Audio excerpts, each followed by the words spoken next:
Welcome to Devon's World. I got a show called He Said, She Said. There, we have conversations and think critically about topics that might be taboo. You're gonna hear some things that are impactful, some things that are compassionate, some things that are funny, and most certainly you're gonna hear some things that are a little crazy. But I can guarantee you it's gonna be entertaining. So, welcome and enjoy. All right, so now, after the last conversation, we were basically talking about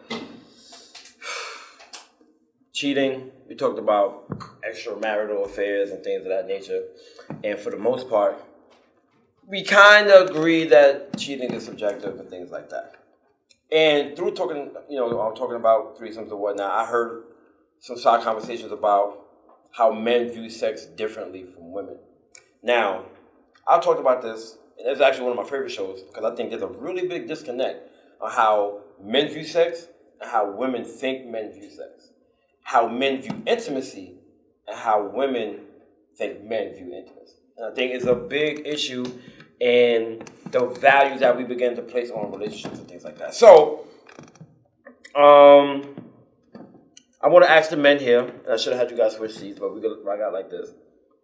I'm going to start with Maurice. How do you think men view intimacy? Depends on when. I'm saying, is it just with a girlfriend? Is it just with someone that they're smashing with? You know what I'm saying? Anybody's significant other, any level, but intimacy in general. Intimacy in general, I feel like there's levels to it. You know what I'm saying? If it's just somebody that I'm smashing, then I'm not looking at intimacy. You know what I'm saying? I'm just looking at this is, some action, something to get done for the moment, and it's over. So for the most part, for you, sex and intimacy is different. You can compartmentalize it. I can separate it. Yeah. What do you think? Me, I can speak from my opinion that if I'm gonna engage in any type of physical engagement with a female, that I'm gonna go all out. Like I want to. For me, it's like really with vibes. And also with the words that's being said beforehand. If we really agreeing with each other and you can actually feel it, and you looking at somebody's eyes and they like, yeah, and then you like, yeah, I'm gonna tear her ass up. That's when I say when it comes to being intimate, it makes sex a lot better.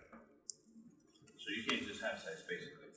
I can't just have sex. Well, that's and how do you like before? Like, were you able to do that probably younger years? You know what I'm saying? Because I was the same way. Like now, if I do have sex, it's more of a meaning behind it. You know what I'm saying? So when I was in my early 20s, I'm just doing it just to do it. You know what I'm saying? And plus, I was young. I started late, so. No. Trying to make up for time. When I first started having sex, it was with the girl. She was like way more experienced than me, and she was telling me that I like this, like that, like that. So I was kind of being coached. So I was like, all right. So I was doing this, and that kind of just like stuck with me. So it was like whenever I dealt with the next person, I try to keep that same energy. Then as I got older, learned more about myself and sex, and try to understand.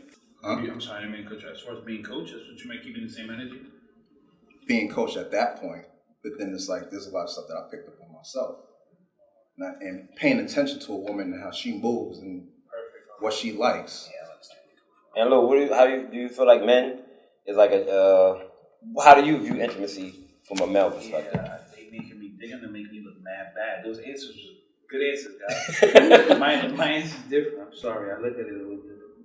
Oh, speak on it. Nah, it's like what he said. It depends if you're just sleeping with someone. Because it could just be a lust thing. If you're in love with someone or whatever, and even though that's a lot, because in a lot of times if you're in a relationship where you're married, in a monogamous relationship for a long time, it's not always really, really intimate. Sometimes you'll have a quickie with somebody, you know what I'm saying, just anything, like I'm horny, I just want to sleep with you. It depends on the time, the mood too. If it was like a good date, if y'all went on a real good date and you connected, y'all have better sex, it's different. All right, so now I got a question. It's really mental. It's not, you know what I'm saying, it depends. I have a question for the guys. Again. So from what I gather, even what he said, even though sex is a big part of intimacy, there's intimacy that leads to the sex, right? So I feel like men can compartmentalize it more. Now, as far as women are concerned, do you think that they only view sex as being intimate? or because I know some women out there just to have sex and keep it moving, but do you feel like more than likely a woman going to look at sex as intimacy, as Yes, and that's a big mistake that us men don't make. Look, once a woman gives you her body, things change a little bit. Like if y'all talking or whatever, things change a little bit. I think men overlook that all the time. It depends. men first. I think we overlook that, and that's where things get. That's why communication is key, and you need to speak. Like, listen, we're having sex. What does this mean? A lot of times women will just let it rock out. I'm not trying to, I don't mean to be rude or whatever, disrespectful. But you guys will start forming this whole relationship in your mind. Meanwhile, this dummy's just sleeping with you. And he's now feeling himself like, look at all the nice shit she's doing for me. Bro, she's doing that because she likes you. And that's where there's like a disconnect, but whatever. You want to chime in? Nah, I mean, I think that for women, there's stages for them. You know what I'm saying? I think that the intimacy begins mentally for them. And for them to even get to the point of allowing a man to enter into their space, the intimacy already happened. Just by the conversation. The conversation is big for a woman. So I mean, as far as like speaking on what he said, men being dummies. If we would think a little bit more, I mean, we're pretty smart. We could be on the same level for a woman or with a woman, right. And just be able to sit back, take time, and listen. You know what I'm saying, and communicate. But eventually, I always say this all the time that men and women go down different paths. We end up at the same goal. So that's going to happen eventually. Can't nothing happen unless a woman feels comfortable with you. Exactly. She pretty much runs the the show. They do. She has to say so whether she's going to spread her legs or not. Right. Anything else is Harvey Weinstein. Yeah. So, sorry. So the way I look at it and the way I presented it before was the reason why I think women combine intimacy with sex is because sex is a woman's most vulnerable moment. She's literally letting you inside of her, or if you're a man, or not to make it too complicated, but she's literally letting herself inside of you. Bare, stretch marks, fupa, whatever you want to call it. Everything is on display right there, and that's why she sees it as intimate. But as men, one, society doesn't teach us that sex is intimate. Society teaches us that sex is sex. And it's something that we're supposed to conquer and accomplish. So it's more objectified for us. Society, you said? Society. Especially Western society. Sometimes you can learn that in your own home. That's a part of society. I think the father plays a big role in that.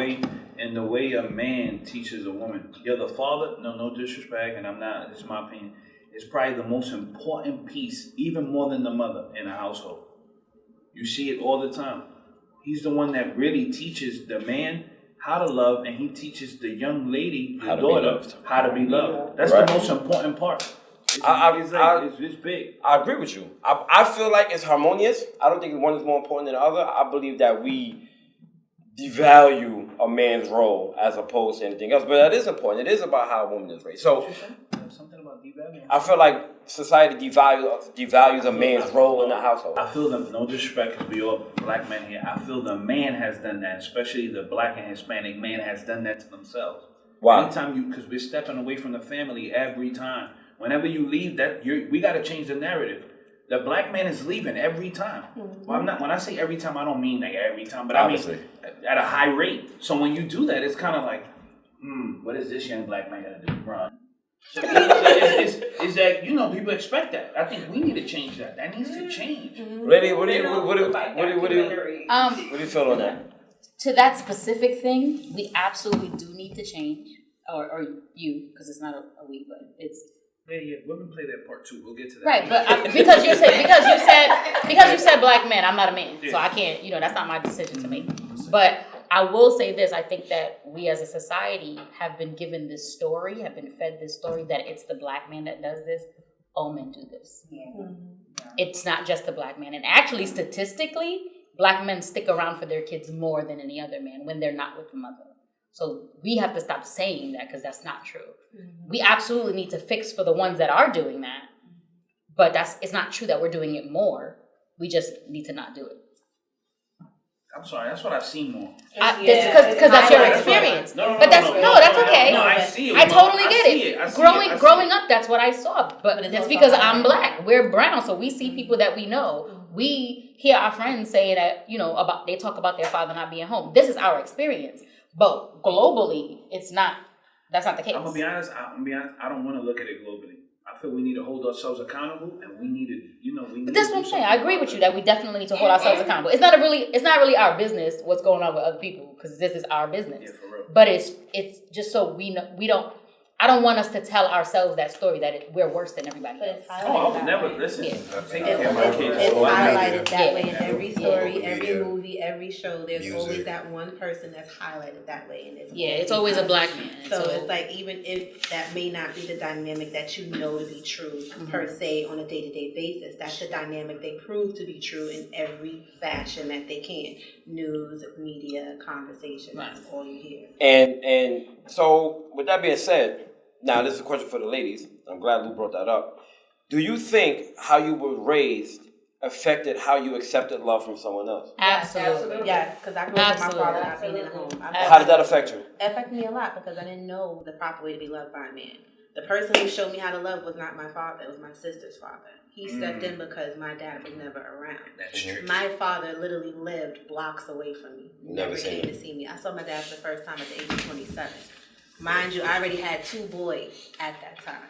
So it made me look at him like, you ain't shit. How did that affect your relationships, though? I don't have a relationship with my father still. No, not with him. How did that affect your relationships with men? I questioned everything a man did. Everything. Because my attitude was me growing up, watching my mom and watching my sister, and then watching my sister's father with her. It showed me that there are different variations of love from what a man will show you. A man can either treat you like it is everything or treat you like it's nothing. Or he can treat you like everything in between. He can give you a part of himself that makes you feel whole, but that's just enough to solidify you so he get what he wants from you. So it depends on the type of man that you choose to deal with. And I could say I dealt with just about a little bit of everything. So over time, I had to realize for myself, like I was always told, you're supposed to teach someone how to love you. If you're not sure how to be loved yourself, how can you teach someone how you should be treated? You can't love nobody till you know how to love yourself. So how do you feel about that? I love this topic because anyone who knows me personally and knows my situation, my father raised me. So I hold love and manhood and partnership to a very high standard. My father treated all of his daughters like little princesses, which is part of the reason I'm so spoiled. And then I watched him, my mother wasn't in my life, my stepmother was. I watched him treat her like a queen. I cannot count one argument that my dad and my stepmother had. I've never seen him disrespect her. Up until they got divorced when I was way in my 20s, he treated her wonderfully. So I watched this. And it's a gift and a curse for me because it affects my relationships in a way that when I'm dating men, I see these red flags and it's like, oh, you're not like my dad, you're not like how I was raised, you're not showing me love, goodbye.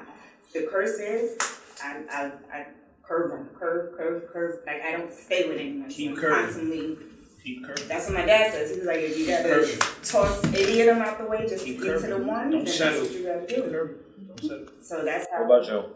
It absolutely affected it. So I have a multitude of different ways that I experienced men as a child. I experienced my stepfather who cared for us and provided for us, right?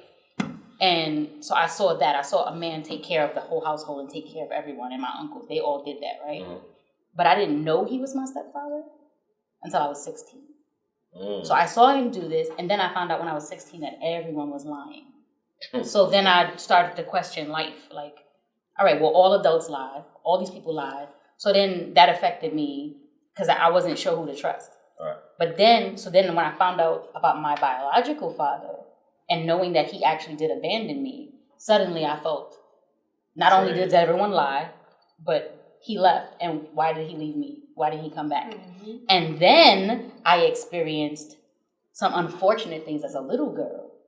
And then so that affected me in when it came to intimacy. Like I didn't really understand. Like my experience of intimacy was perverted and warped. So I experienced men in different ways, and so all of those things together combined affected my relationships with men that I, when I started dating. And so I had to peel through a lot to figure out who I am and how it is that I need to be loved and find a healthy version of me and pull her out.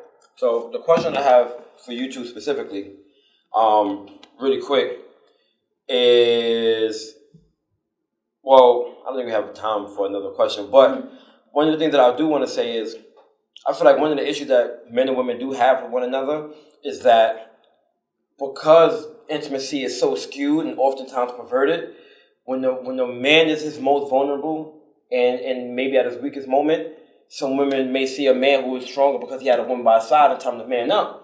When, he's maybe coming to you for help. You may not know what it is for a man to be intimate. You may not know what it is for a man to be vulnerable. And because of that, we have issues with how we view intimacy and things of that nature. So anyway, we're going to wrap up that segment, right?